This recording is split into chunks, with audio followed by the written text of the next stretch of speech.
This is the story of what happened when one of the world's largest tech companies chose a struggling Oregon ranching town with about 9,000 residents to build its largest hyperscale data center campus on Earth, powering the AI revolution that would transform how we compute. The town is Prineville, Oregon. The company is Meta. And 15 years later, the outcome looks far more complicated than either side expected. Central Oregon's high desert is where Prineville sits, about 30 miles east of Bend in Crook County, a place founded in 1870 that became the county seat by 1882. For decades, its economy leaned on cattle ranching, federal forest jobs, and timber, with 5 sawmills once lined along Route 126.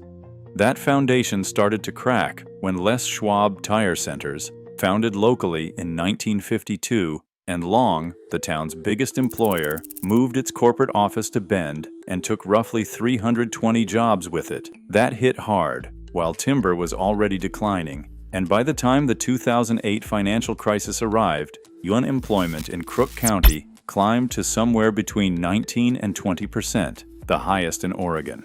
Everything pointed one direction. The town needed something to change.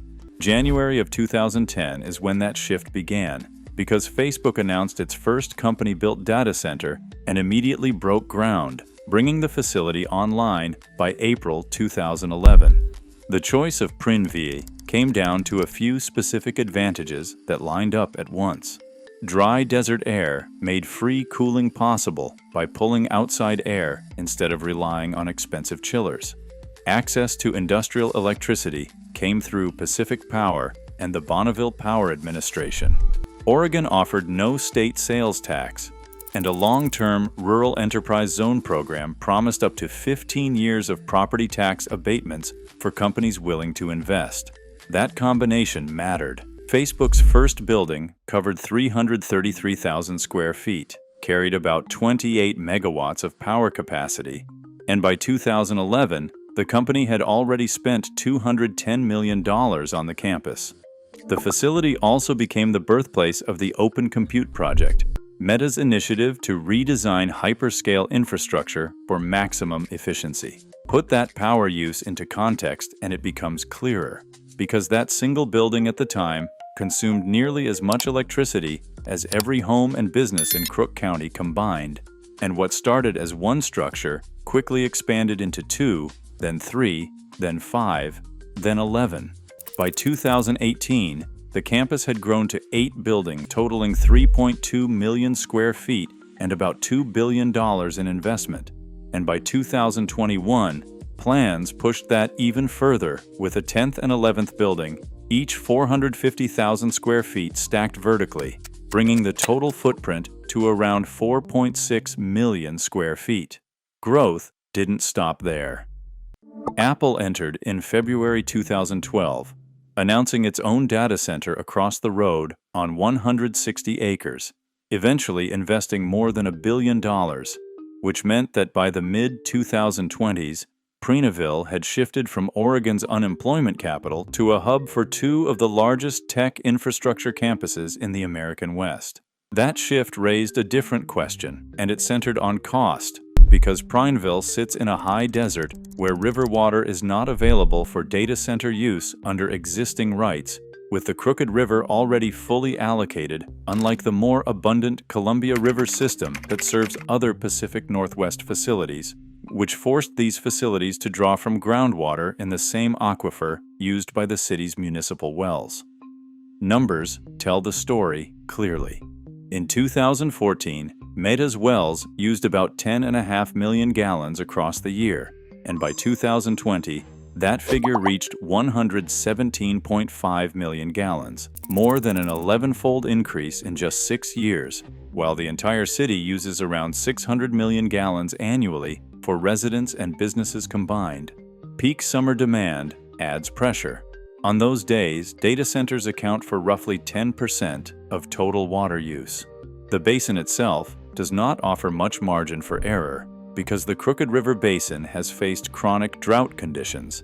and observation wells show groundwater levels dropping 1 to 2 feet per year, which means long-term strain is already built into the system. Biologists have pointed out that groundwater development eventually reduces flow into springs and streams, affecting surface water quality and quantity. One conservation group described the river as being on life support for decades, which gives context to the concern. Meta has made efficiency improvements. Their cooling system relies on evaporated mist rather than traditional towers, achieving a water usage effectiveness score of 0.22 liters per kilowatt hour in 2012 and improving to 0.18 liters per kilowatt hour company-wide by 2023. And water use at Prineville declined between 2020 and 2022, with further reductions reported in 2023. Even with those gains, the overall math remains difficult. A growing campus still pulls from a stressed aquifer. City officials responded by building an aquifer storage and recovery system, which works by injecting treated water into the aquifer during low-demand winter months and pulling it back out during summer. This is where outside funding played a role. In 2019, Apple financed the first injection well with an $8.7 million project, creating about 150 million gallons of annual storage capacity, and Meta added a second well in 2024, doubling that to roughly 300 million gallons per year, close to half of the city's total demand. By April 2026, around 800 million gallons sat stored underground, which city leaders described as a full year of supply and a major step toward drought resilience. Timing, though, remains a sticking point because environmental groups argue that the river needs water most during summer when flows drop and temperatures rise, while mitigation releases tied to federal requirements often occur during winter when conditions are already stable. That mismatch between when water is needed and when it is returned has kept criticism active. The concern centers on alignment. Supply and demand are not lining up in the same season. Energy adds another layer to the picture, because when Meta first opened in Prineville, the facility ran on a grid that was about 70% coal through PacifiCorp's Pacific Power System, which drew criticism early on. And while the company later declared the site 100% renewable starting in 2018, the mechanism behind that claim relies on power purchase agreements and renewable energy certificates that offset usage elsewhere on the grid. What flows through the wires still matters. Electricity delivered to the campus continues to come from a grid that remains heavily dependent on fossil fuels. And Meta's own disclosures show Scope 2 location-based emissions per the Greenhouse Gas Protocol rising from about 5 million tons of carbon dioxide in 2019 to nearly 15 million tons by 2023, a threefold increase tied to actual grid consumption.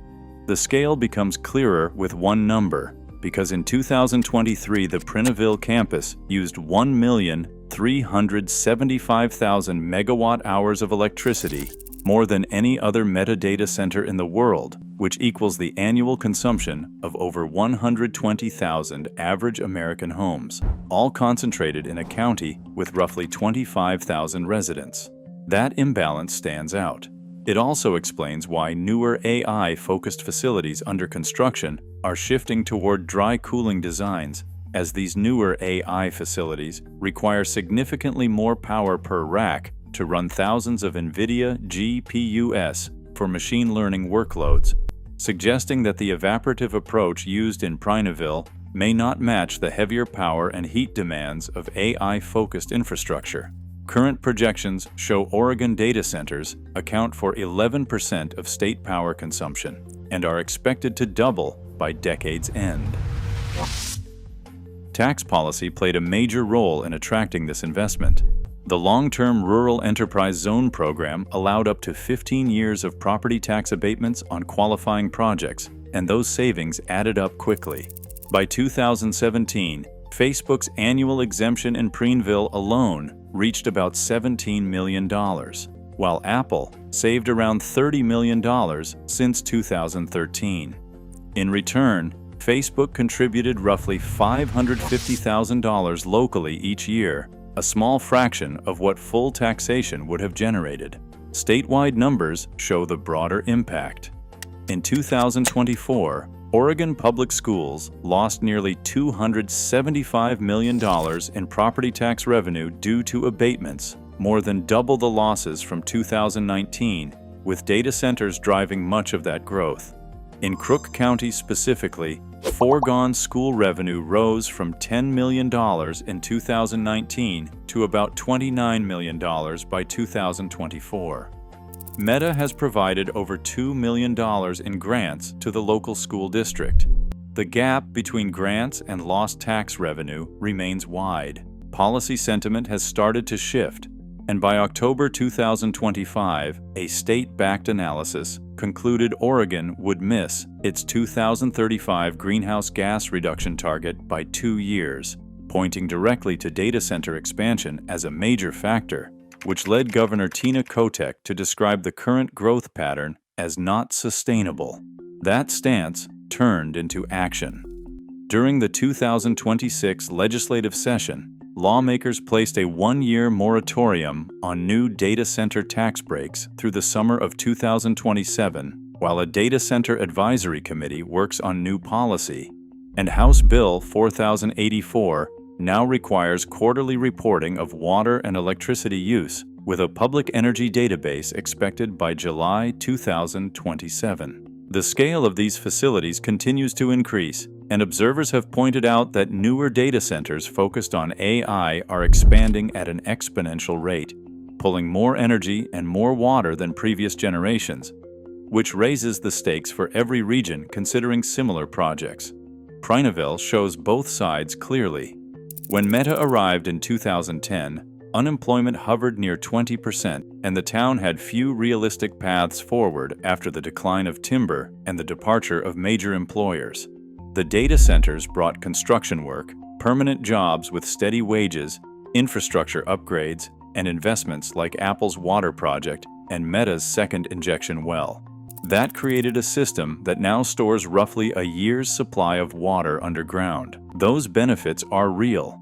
The trade-offs are just as real, because one campus now consumes more electricity than any other Meta facility globally, powered by a grid that still relies heavily on fossil fuels. The aquifer supplying that campus continues to drop by 1 to 2 feet each year in a region already dealing with long-term drought, and state climate projections show data center growth pushing emissions targets off schedule by 2 years. The balance becomes harder to ignore. The question that emerges from Prineville's experience is not whether the deal made sense at the time, because for a town facing economic decline, it clearly did, and the outcome delivered jobs and investment when they were needed most. The real question comes later.